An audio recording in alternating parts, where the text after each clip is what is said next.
back to 843 TV. Now we have joining us Mr. Marty Miley. He is the assistant chair on the board here at Bridges Prep. Thank you for coming, Mr. Miley. Thank you. Thank you for having us. Well, we know there's some exciting news. You are working towards your own campus site and groundbreaking. First of all, share with us where that location is. That location is off of Highway 170, straight across the road from where the big Beaufort Jasper Water Sewer Authority tower is. It's almost between Goatee Hill Road and Castle Rock Road, where the old Beaufort Fun Park used to be. Now, clearly this is a project that's been in the works for many years. So where do you stand now with the physical side and where your plan is? We're at the permitting agencies, OCRM, OSF, those permitting agencies. So we have drawings to those folks out, waiting for their answer back to give us a building permit and a go-ahead to start construction.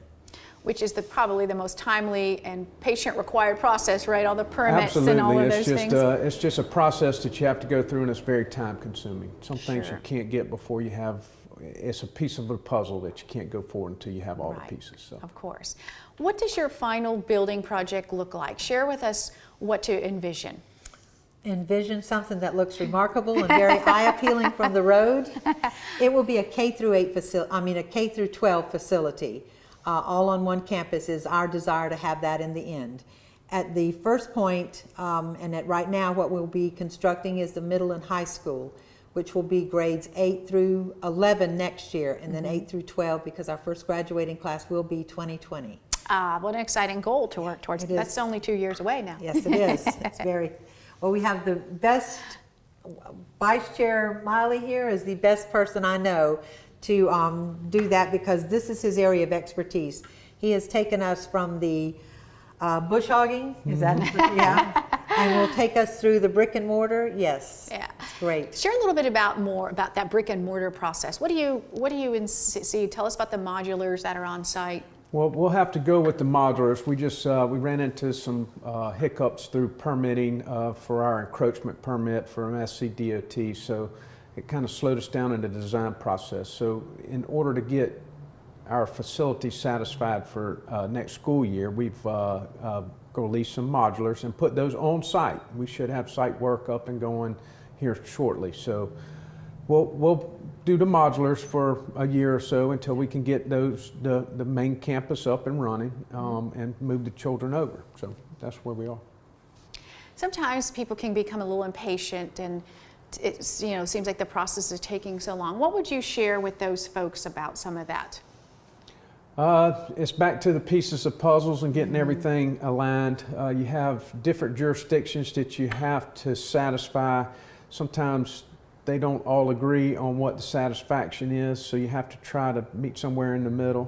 SCDOT and our encroachment permit in entryway has probably been our biggest hurdle to jump.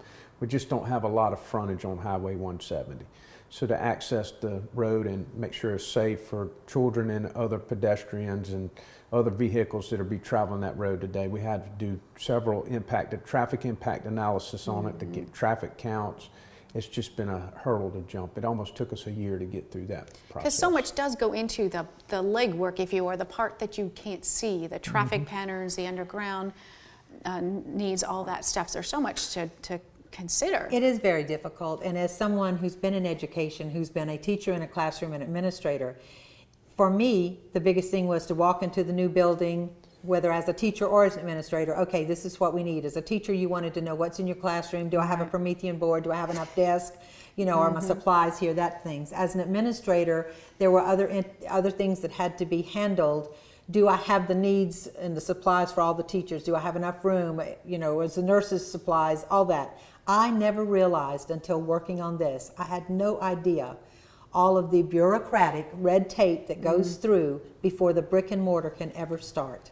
Yes. And I've learned a lot. So for those people that are unsure of it and do not understand it, I think that I would have to say to them, until you actually experience it, I'm not sure that you can understand all the obstacles that come up, or the length of time sometimes, or the meetings and the long hours we've spent, as he said, meeting in the middle with people, agreeing to disagree or coming to a consensus. So yes, it's been an experience and a very learning. How can the public help support you all? What are some things that you might need, or is there anything that folks can do to support you as a board and thus this future project? I would say fundraising. Yeah. Of course, right? I mean, that's probably the biggest source we need right now. Is we have money coming in from USDA, the Rural Development Loan, but it's never enough. There's always stuff that has to be done at a school. Repair this, repair that, and it absorbs so much funds.